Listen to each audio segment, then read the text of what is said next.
Welcome, everyone. My name is Dorothy Butler Gilliam, a retired journalist and columnist for the Washington Post and author of a new memoir entitled Trailblazer. This podcast is inspired in part by a detailed, marvelously researched and documented article that appeared in the New York Times Magazine entitled "It is Time for Reparations" by Nicole Hannah-Jones. This podcast builds on that breakthrough article by bringing you the voices of two leaders of the movement for reparations, Sir Hilary Beckles in the Caribbean and Dr. William Darity of Duke University in the United States. Professor Sir Hilary Beckles is a distinguished global public activist in the field of social justice. Sir Beckles is the 8th Vice-Chancellor of the University of the West Indies, Vice President of the International Task Force for the UNESCO Slave Route Project, and an advisor to the United Nations World Culture Report. He has published more than 100 peer-reviewed essays in scholarly journals and over 13 books on Atlantic and Caribbean history, gender relations in the Caribbean, and popular culture. I am pleased to present Sir Hilary Beckles to address us now. It's a tremendous honor to be a part of your program and make a contribution to what truly is a global movement at this time, and to do so primarily through the lens of the Caribbean community, though, of course, I am deeply involved with my friends and colleagues and comrades on a global basis in Africa, Europe, of course, the United States, Brazil, and way beyond. This is a moment in which we are seeing the coming to closure of some very important issues in this movement. And I should say that it's important to historicize all of this, because from a Caribbean perspective, I would say that the moment in which I'm involved in, I will call it the 8th iteration of the reparations movement, because this is a movement that started way back in the 17th century, and we have seen many iterations of it through emancipation, thereafter 20th century, and now here we are. There's a tendency for this movement, in terms of its intensity, to rise and fall over the generations. And that trajectory would suggest that there is a need for intense and consistent politics. At the same time, we recognize that this is an intergenerational movement. It is the oldest movement in the Pan-African world. It certainly is the oldest movement within the American continental space of enslavement and resistance moving forward. So let us conclude by saying that we have been at this for centuries. And if we may frame this moment into 3 distinct stages, we can say it took all of the 19th century to uproot chattel slavery from the hemisphere. From all of these societies that were built on the chattel enslavement of African peoples, it took us all of the 19th century, beginning in Haiti with legislation and the rise of the nation state in 1804, through to the 1880s with Brazil and Cuba. But it was a very long century to criminalize and eradicate chattel slavery. And then it took us all of the 20th century to convert our liberty, our freedom, into civil rights and human rights. So yes, the emancipation processes were rolled out, but then it took another 100 years of tremendous effort, tremendous human cost tremendous pain and suffering to achieve the human and civil rights which we acquired in the 20th century and which we are still fighting for today. And now we are in the third phase of this, which is the reparatory justice phase. So if it takes us all of the 21st century, we are up to it, but we are intensifying this struggle because we believe this is the final stage in the development of this process of emancipation, human and civil rights, and now reparatory justice. So this is where we are in that long scheme of history. So we have been doing our best for our time, standing on the shoulders of all of those who have gone before in the previous centuries, and looking down the barrel of the long 21st century, and this is where we're at. In 2001, I had the pleasure of representing the Caribbean at the UN conference in Durban, South Africa, the conference on race, racism, and xenophobia.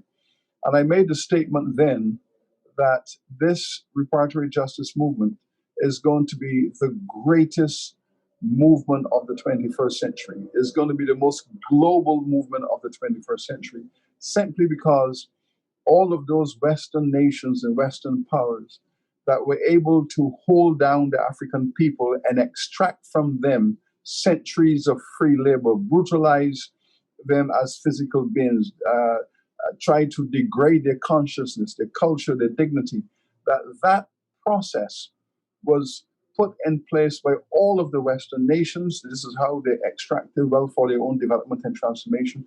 And across the world, they tried their very best and did succeed to subjugate other people in the aftermath of emancipation. And so they turned to India for indentured labor. They went into China for cheap indentured labor. They went all over the world looking for systems of extraction so that they could replace the accumulation that slavery represented. This, of course, also meant the further genocide of the indigenous peoples. So across 80% of humanity, across 80% of the cultures and civilizations of the world, there is this call for justice. There is this call for reparatory justice in respect of these crimes that have been committed. So 3/4 of humanity at this moment are standing up shoulder to shoulder, calling for this process. This is why this 20th century is going to be, this 21st century is going to be so important for the people not only of Africa, but of Asia, Latin America, the indigenous people of the world, all of those who have gone through this horror, this genocide and this Holocaust of indigenous exploitation and chattel slavery. So in the Caribbean, we have been able to finally persuade our governments to come on board. Civil societies have been fighting for this since emancipation. Governments have always taken a standoff position.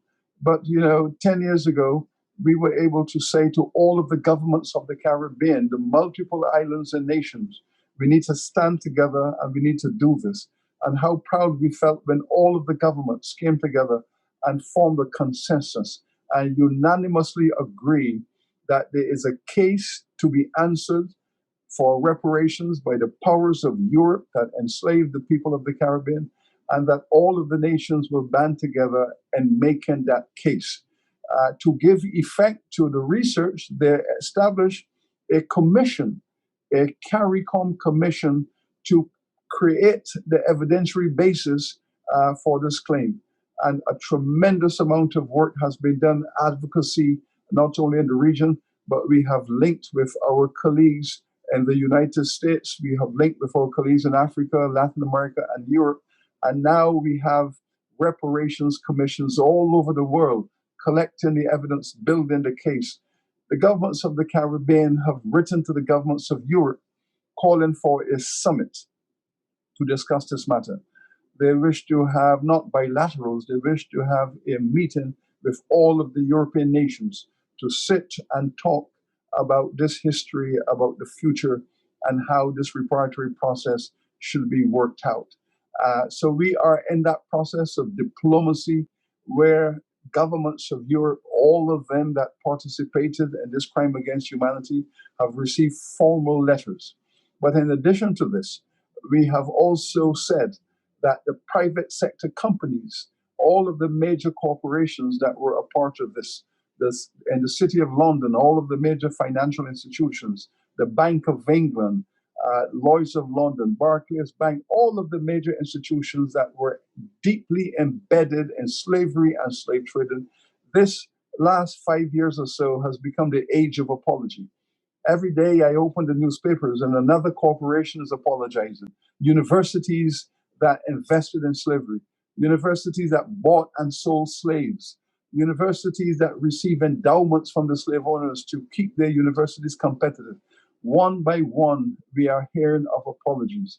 And we have said to them, yes, we recognize the apology. But if you wish to have an apology that is sincere, that apology has to translate into a process of discursive reparations where we can sit, we can talk about all of these things, and you can make a contribution to the development of the people who remain in a situation of harm and suffering from the consequences. But in the Caribbean, we have listened very carefully to what our colleagues have been saying globally. And so our approach to reparations is really of a very narrow nature. We recognize that there's a diversity of opinion. The African people have never been monolithic in their consciousness nor in their experiences. We've had a diversity of approaches from country to country, community to community, and each community has the right, each community has the responsibility to shape the process of reparations and reparatory justice as they see fit, emerging out of their own domestic circumstance. In the Caribbean, what we have said is that we associate reparatory justice with development. And we are calling for what is loosely referred to as a Marshall Plan. We are calling for a development plan. And we have put a figure on this. We have said we're looking at $100 billion in the first instance. And that $100 billion can be focused on the economic transformation of this region. It is only a portion of the wealth that has been taken out of these islands. And we know that these islands continue to suffer tremendous harm. So while they are committed to democracy as the way forward, and we have converted these colonies into nations, and believe me, it has been a heroic task for the descendants of the enslaved people, colonized, and as late as the 1950s and 60s, taken the responsibility to convert these colonies into sustainable democratic nations. And we have to give our forebears tremendous respect because it required a great deal of confidence and courage to take a colony in the middle of the 20th century with broken infrastructure, inadequate schools, inadequate public health care, really a colony that has been sucked dry of its wealth and left as a shell. And we, the African people, had to take that shell and out of them craft democratic nations with high ideals and so on. So we are saying you have sucked the region dry, you have extracted all of the wealth that we now need for economic and social development. We want to have a portion of that wealth brought back into these islands to help with the development plans and the development agenda of this region. And we are insistent upon it. We are not backing away from it. We are determined.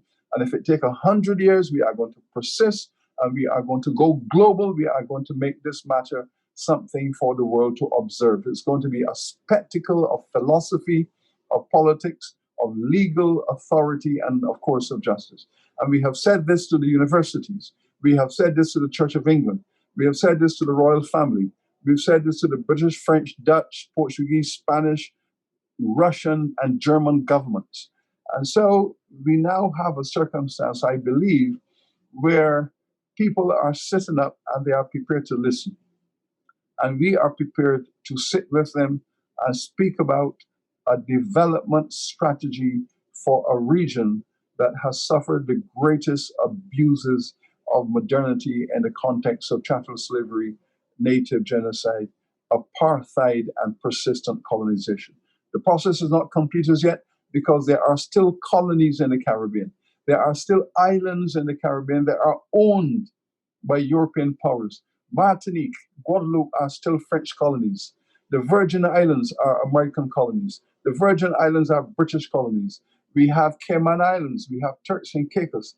We have islands and territories that have not been able to burst through the process of colonization to become sovereign nations.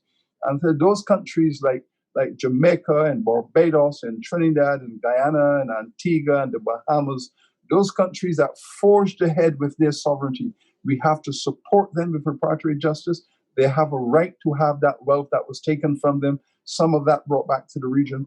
And those countries that have not yet been able to shake off the yoke of colonialism, we are demanding that the European governments let them go so they could enter into the world as sovereign nations. So we have a complex circumstance going on here, but we are resolved in the reparatory justice movement to keep this matter focused, to do all of the relevant research, and to make our case either in the boardroom, either in the political summit, or at the United Nations, or in the International Court of Justice.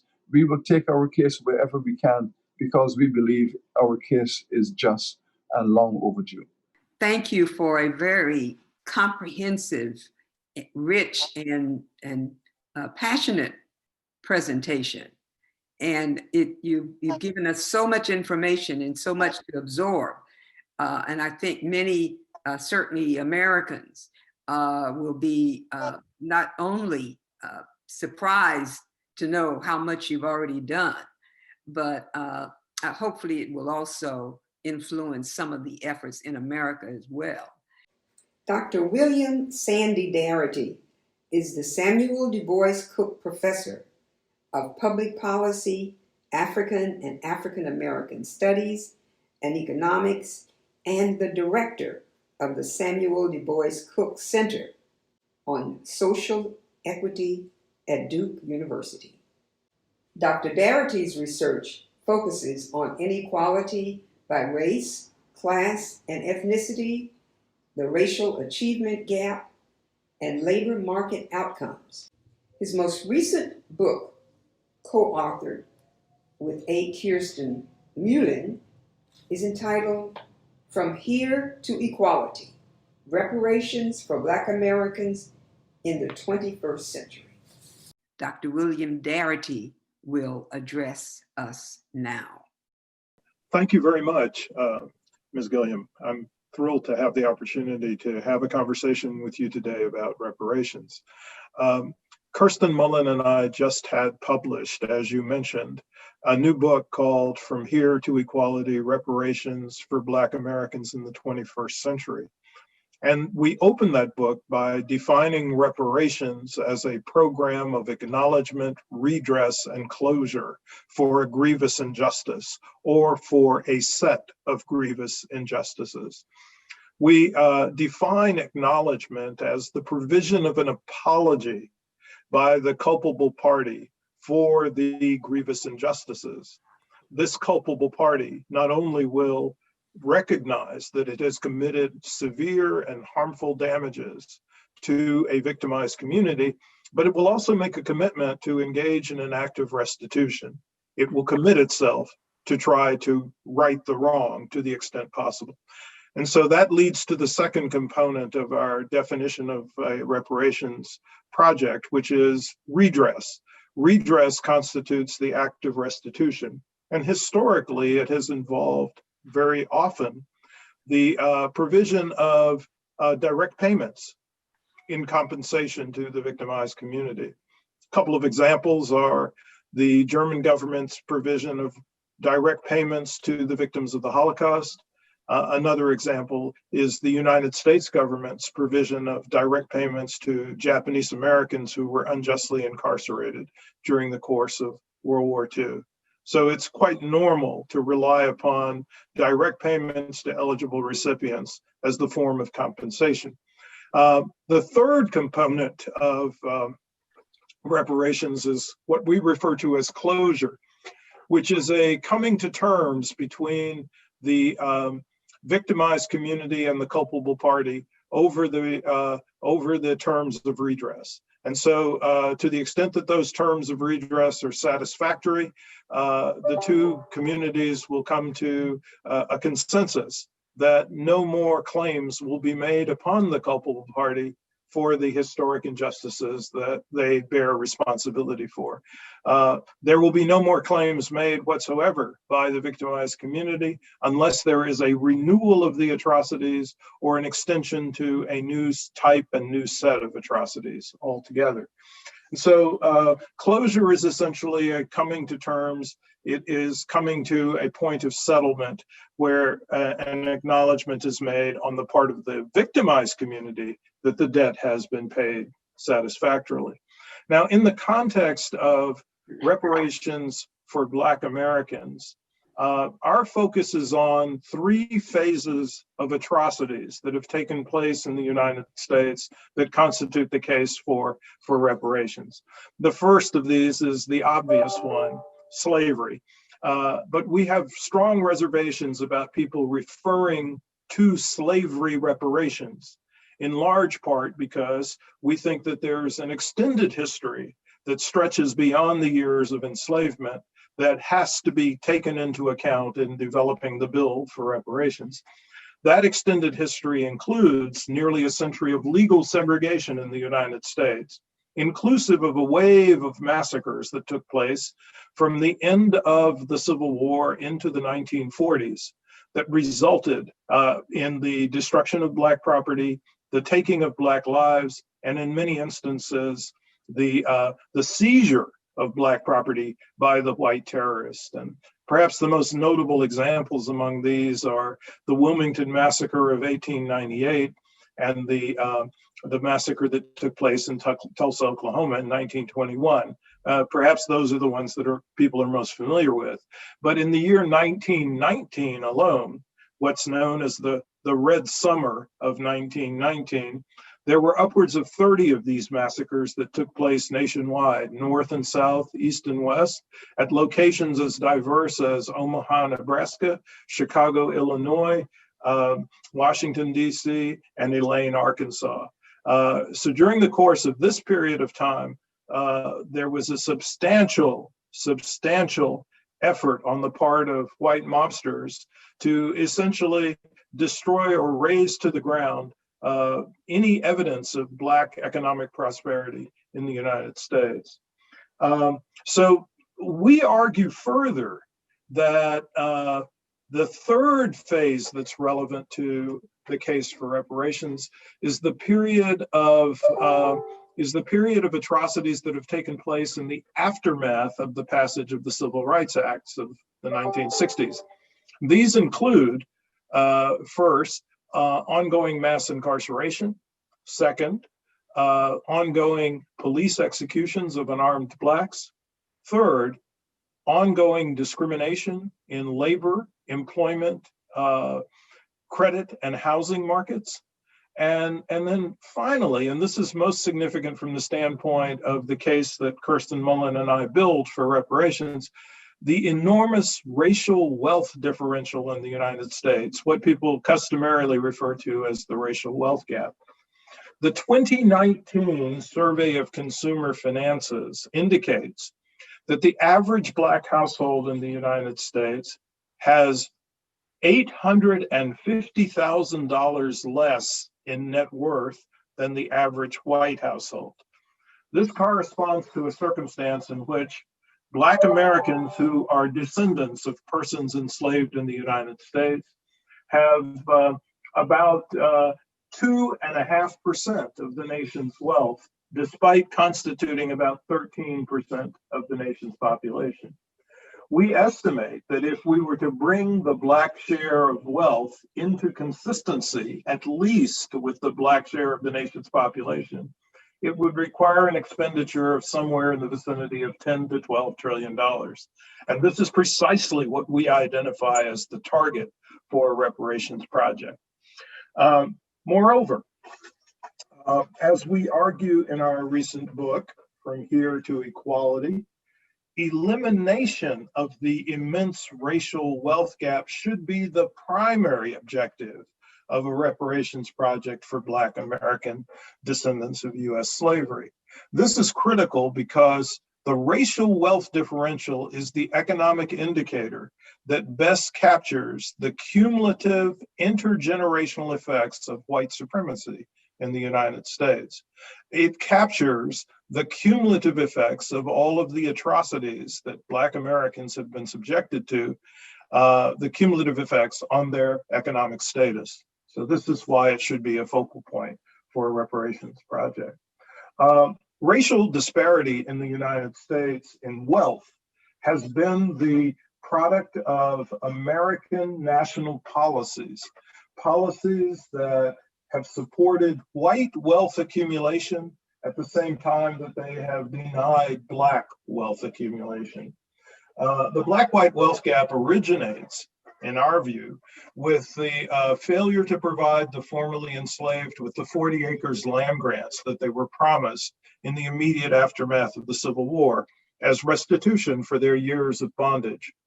But this also was accompanied by a period of time, upwards of 70 years, where close to 1.5 million white families were provided 160-acre land grants in the western part of the United States. This is in the Western territories that formerly had belonged to the native population in America, and this was the fulfillment of the United States government's attempts to execute a colonial settler project in those territories. The net effect was a substantial amount of land was distributed to a significant number of white families, providing them with a vehicle or a springboard for wealth accumulation that they would otherwise not have had. This meant in turn that if we look at the contemporary situation, about 45 million living white Americans, it's estimated, are still beneficiaries of those land grants. And in the aftermath of that period of time, there were additional federal policies which had the effect of denying Black American wealth, but actually supporting white wealth accumulation in the United States. This includes the policies that existed under legal segregation in the United States, as well as the effects of those waves of massacres that I previously described. And then in the 20th century, instead of land being the primary source of wealth for many, many Americans, the ground shifts towards an emphasis on residential properties or home ownership. And the types of laws that were put in place during the course of the 20th century advanced white home ownership to the detriment of Black home ownership. So this meant in turn that we had a situation in which the execution of predatory lending, redlining, the use of restrictive covenants, the imbalanced application of the GI Bill, as well as New Deal legislation that was designed to support home ownership. All of those things contributed to furthering the racial wealth gap in the United States. So our argument is that if we are going to execute an effective reparations program, it should have three essential characteristics. The first is it should be very specific about who the eligible recipients are. The eligible recipients should be Black American descendants of US slavery, and they would be identified on the basis of the following two criteria. First, a lineage standard, where an individual would have to establish that they have at least one ancestor who was enslaved in the United States. Second, an identity standard in which an individual would have to establish that for at least 12 years before the enactment of a reparations plan or the enactment of a study commission for reparations, they self-identified as Black, Negro, African American, or Afro-American. The second characteristic of a reparations project must be establishing an amount that would be consistent with eliminating the racial wealth differential. And as I've said earlier, that would be $10 to $12 trillion. The final characteristic is it must be a program that provides as a primary vehicle for mobilization of the funds, provision of direct payments to the eligible recipients. That's the most precise way to ensure that the individuals who merit the compensation actually will receive it. Today's living Black American descendants of US slavery are the individuals whose economic inequality is best reflected and understood in the vast racial wealth gap that exists in the United States. And that's what we need to target as our objective for a reparations plan. Thank you very much, Dr. Darity, for that extensive and very, very informative presentation. I will come back to you with additional questions.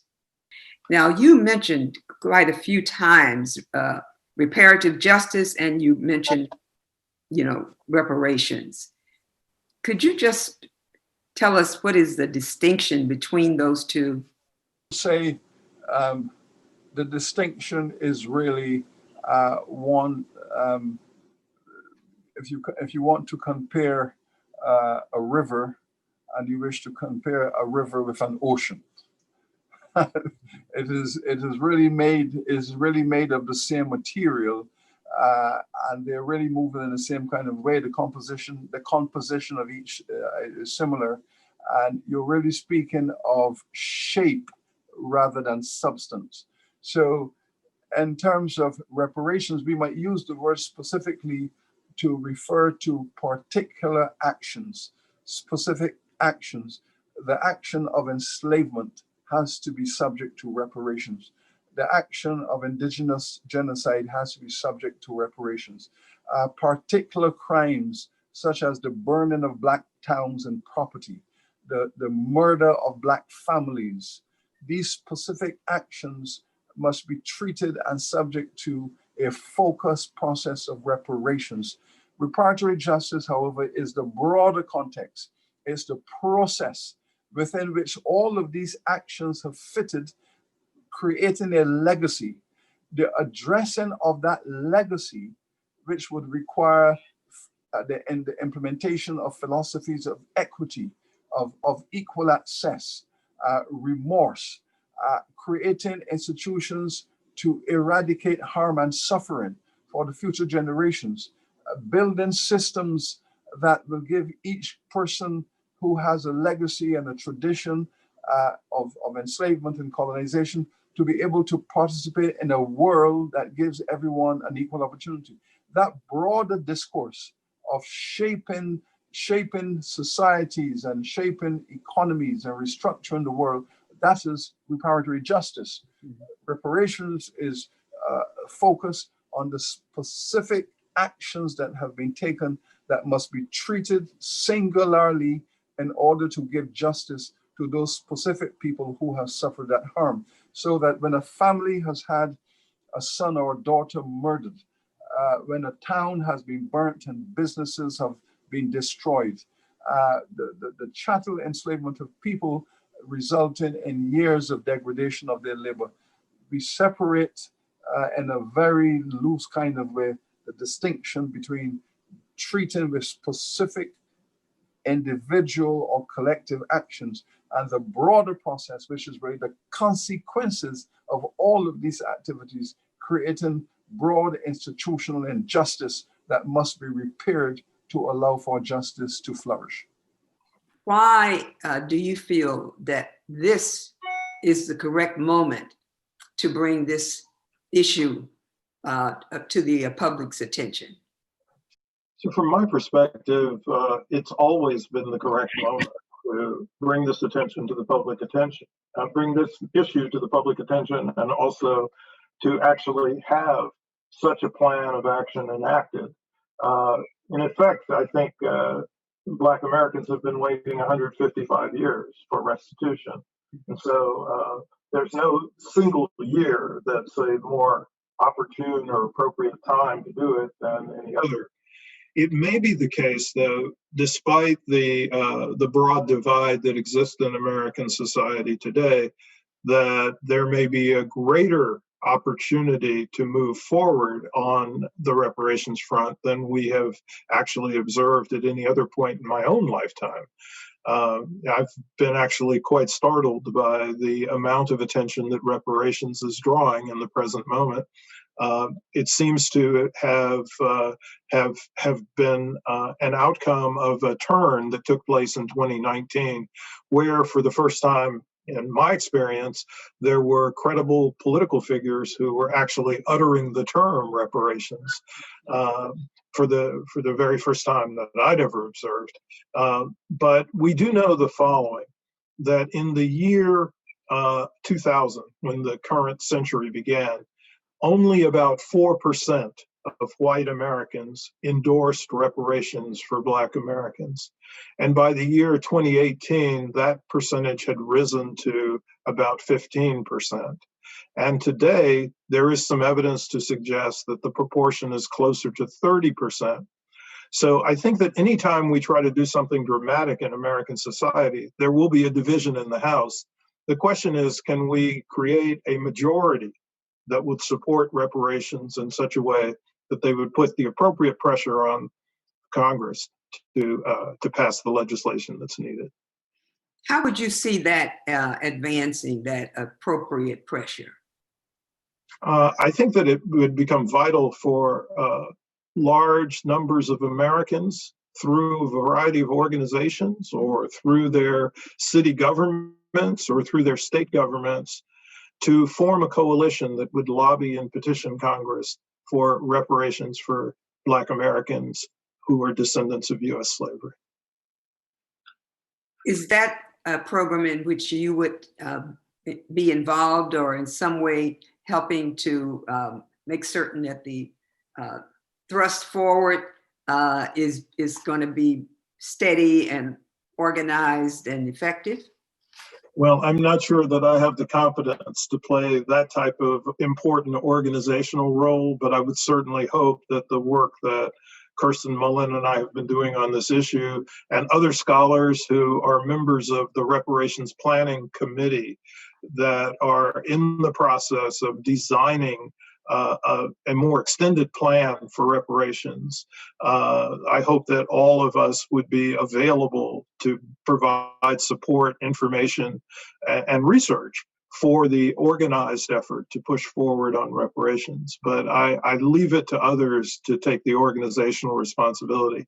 Don't think I have that kind of expertise. Why do you feel that now is the time, now is the moment to bring a discussion on reparations and reparative justice to the public's attention?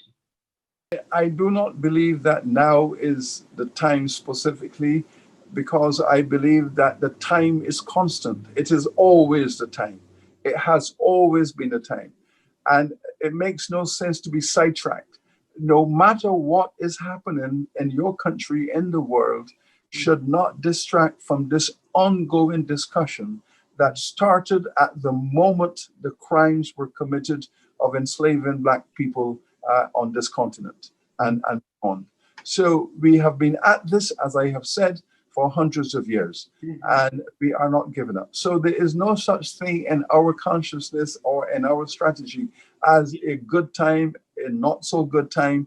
Every time is the time, and we have been at this, as I said, persistently, and we will continue, because the circumstances by which Donald Trump might wish to distract his nation and undermine his democracy, that is a matter that is secondary to us, which is to create a just America that was built on the chattel enslavement of the people. Justice for that history cannot be made secondary to any other process. It is either equal to or greater than, but is never lesser than. And therefore, we do not have a sense of strategic time. Every day is a strategic day. Mm-hmm. Well, those who have been so vehemently against it, can you summarize what their case has been and what you learned from that past resistance? So the best I can do in responding to that is to talk about some of the most common complaints or issues we hear. One of them is an argument that says that there's no one who's living today who was enslaved, and there's no one living today who was a slaveholder. From our perspective, this is irrelevant because the impact and effects of the period of slavery are still being felt, particularly since there was a failure to provide the formerly enslaved with any form of redress in the aftermath of the Civil War. But moreover, the case that we make for reparations is not specific to slavery. It includes the Jim Crow period, for which, for the moment, there's many of us who are still living. I suppose if the country continues to wait, we won't be around any longer, but a national act of procrastination is not a justification for erasing a debt that has to be paid. And then, of course, we include on our Bill of Particulars the events that have taken place since the passage of the Civil Rights Acts, those atrocities as well. And so that response is not adequate. Another argument that we frequently hear is the claim that the debt has already been paid because of the huge loss of life that took place during the course of the Civil War. And people sometimes refer to approximately 700,000 individuals whose lives were lost during the course of the Great Conflict. But half of those were individuals who were fighting to preserve slavery. The other half included a significant number of Black soldiers who enlisted, enrolled, and fought on behalf of the Union Army. And some would argue that had they not participated in the Union Army, the Union might not have actually won the war. And so it was not just a question of white America handing emancipation to Black Americans as a gift. It was a process in which Black Americans participated quite directly in their own process of liberation. And the last point I'd like to make about this is that the Great War didn't have to take place at all. As we demonstrate in the 5th chapter of our book, there was an option, an alternative that could have permitted slavery to end without there being a war. And this was the option of compensated emancipation, the strategy of paying the slaveholders to release their human bonds and humans that they were holding in bondage. And so we didn't actually have to have the Civil War in the first place. It was a consequence of the refusal of the Southern slaveholders to surrender their slaves with compensation, and instead, as a consequence, a display of their preference to go to war. If you had to name 2 or 3 myths and misrepresentations that you find in your research among those people who are resisting these calls to reparative justice and to reparations, what would they be? The first of these would be the notion, the mythical notion that we need to look to the future, do not look back, bury the past, and focus on the future. And I would say to them, as I always do, if you do believe, if you think you can drive, a car without a rear view mirror, you are absolutely flawed. You are not going to go forward with safety and security without those rear view mirrors. So you better get that in your head and understand that your safety, your security, and your future well-being depends on your eyes focus on the future and your eyes also focus on the past, because there is no distinction between them. So I would say that there is a mythology and separating out time and that continuum of past and future. All of us carry around us the experiences of our grandparents or great-grandparents. We carry the burden, we carry the cost, we carry the pain, we carry the blessings, and we carry all of that with us, but you cannot separate it out.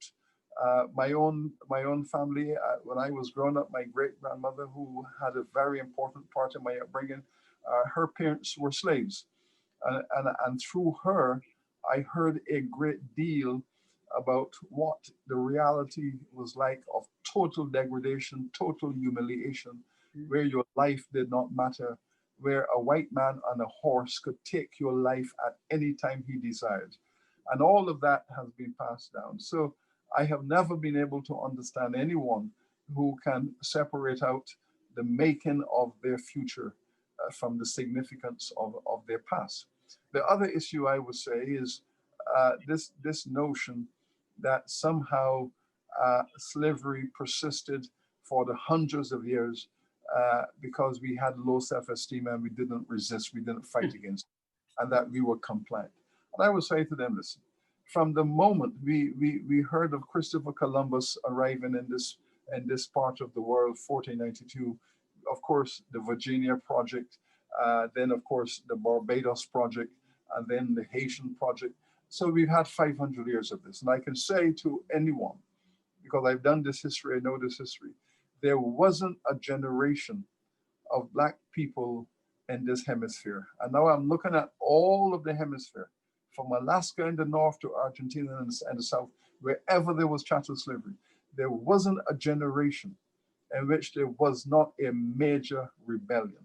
And those 400 years, somewhere in Virginia, in the Bahamas, in Barbados, in Maryland, and Brazil, and Pennsylvania, and New York, and Cuba, somewhere along this hemisphere, there was a major rebellion that shaped the history of this region. Because all of these rebellions were interlinked. The word was traveling around. Everyone knew what was going on. Word was moving from place to place. And if you see the Americas as one continuous Black family, well, that Black family was in rebellion every 10 to 15 years in a major way. So each generation knew what the previous generation had done. Each generation tried to do it bigger and better. And that went all the way through the 17th century, the 18th century, the 19th century. The history is there.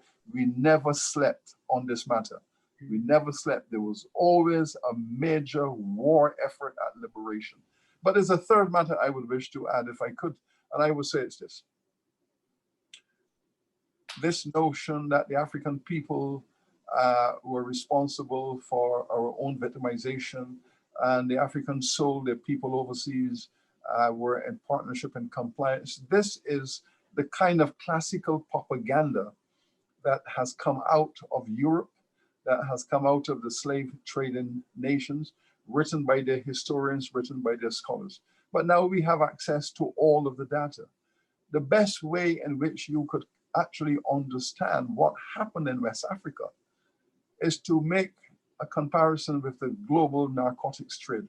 The similarities between the slave trade and the contemporary narcotics trade are so amazing. In much the same way that these narcotic cartels have more resources than most countries. They have more money, more cash, more financial clout than most small countries. And those slave trading companies that went into Africa, the Dutch West Indian Company, the English Royal African Company, the French West Indian Company, all of these corporations that went in to plunder the African people, no African government had the military firepower to engage in a protracted war with those corporations. They were huge militarized companies.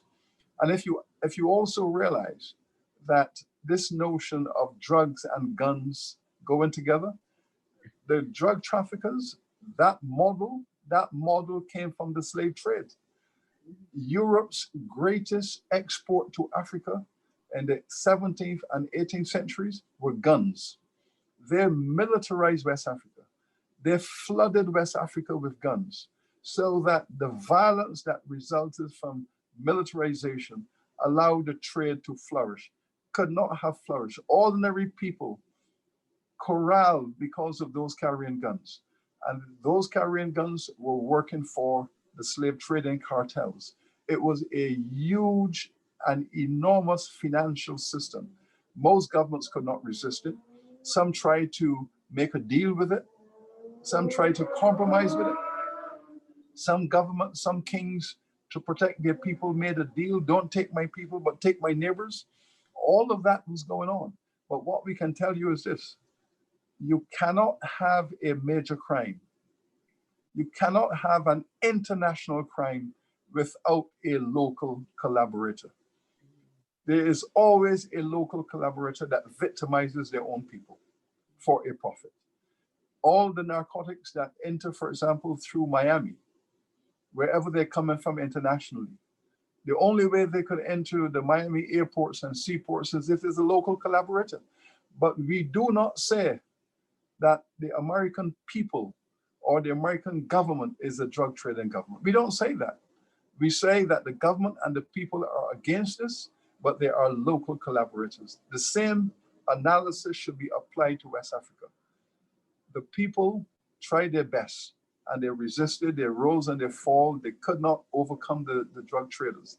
They couldn't overcome the slave traders, but they did their best. But those historians who have argued that the West African people and their governments were collaborators with the European slave traders, they are involved in a racist interpretation of that history, because they know that the people of West Africa fought against slave trading tooth and nail for 300 years. Well, what do you see are the next steps that should be taken now to start moving toward this goal that we certainly agree is needed and necessary to close the wealth gap? I think that one of the crucial steps is the formation of the type of coalition that I mentioned before, an organized coalition that would lobby and petition Congress on a systematic and consistent basis until a reparations plan is adopted. I think an excellent precedent, and a precedent that can inform that type of organizational activity are the steps that were taken by the Japanese American Citizens League as a prelude to the establishment of legislation to provide Japanese American victims of World War II internment with compensation. What exactly did they do? So one of the most important steps was to, first of all, attempt to the extent possible to consolidate support within the Japanese American community, because there were some individuals who continued to be opposed to it, even up to the point at which the legislation was actually passed. But to a large extent, they built a substantial amount of support for this in the Japanese American community, which made it possible for the community to proceed as on a united front. I think our estimates indicate now that about 30% of Black Americans do not support reparations. And so I think it becomes important and vital to bring more and more of those individuals on board so that the Black American community has a fairly consistent and united front. The second thing is the Japanese American Citizens League was actively involved in the establishment of a commission that preceded the reparations plan. This commission was known as the Commission on Wartime Relocation and Internment of Civilians. And it generated a report called Personal Justice Denied. That report had two facets.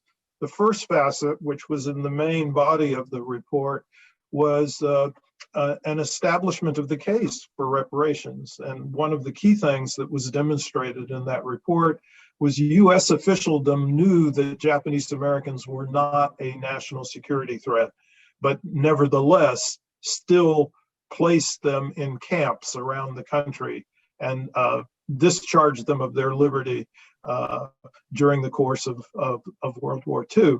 But the second thing that was a product of the Commission's actions was the development of a set of remedies, a plan for restitution that ultimately was the foundation for the legislation that was passed by Congress in 1988.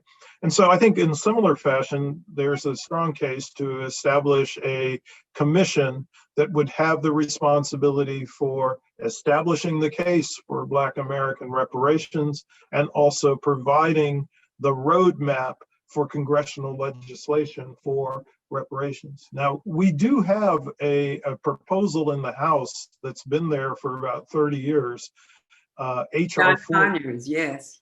Yeah. that Congressman Conyers introduced.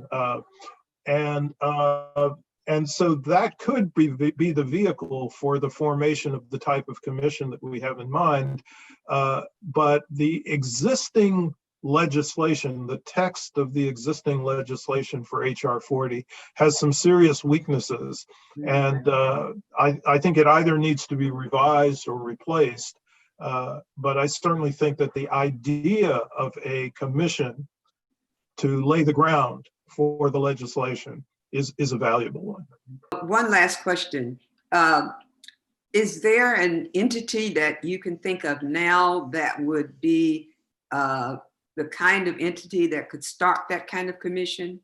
I think that there's some evidence that that actually several of the mayors in the United States, perhaps operating through the U.S. Conference of Mayors, are taking a leadership role to have their cities, their city councils, actively support resolutions for a national program for reparations for Black Americans. And so they might prove to be the leading edge. I would love to see an organization like the NAACP, which is, in fact, the Japanese American Citizens League was to some degree modeled on the NAACP. And I would love to see the NAACP take on the same type of role that the Japanese American Citizens League took on behalf of reparations for Black American descendants of U.S. slavery. Well, thank you very, very much, Dr. Darity, for sharing your very important work on reparations and reparative justice, as it's called in some places, with us today. And I certainly hope that as more and more people learn the kind of details you've shared today, that some of your remedies for really bringing in reparations to the people who so desperately need it, that those remedies will really begin to make a difference, so that, you know, it is now the time for reparations for Americans, for African Americans, of course. Thank you very much. Dr. Darity, did you have any closing remarks that you would like to make at this time? Yeah, just one closing remark is that across the span of the period of enslavement, the period of Jim Crow, the current period, there's been a consistent pattern of devaluation of Black life. Yes. And one of the things that we attempt to do in our book is to actually place a numerical value on the extent to which Black lives have been undervalued.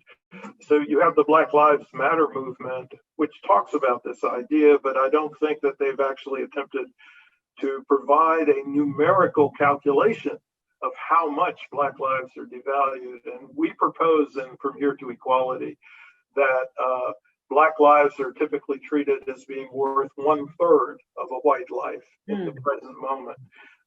And so one of the critical dimensions of bringing about a reparations plan is to provide Black Americans with the material conditions for full citizenship and for a revaluation of Black lives, so that the worth of Black humanity is treated at least as being equal to the worth of white humanity.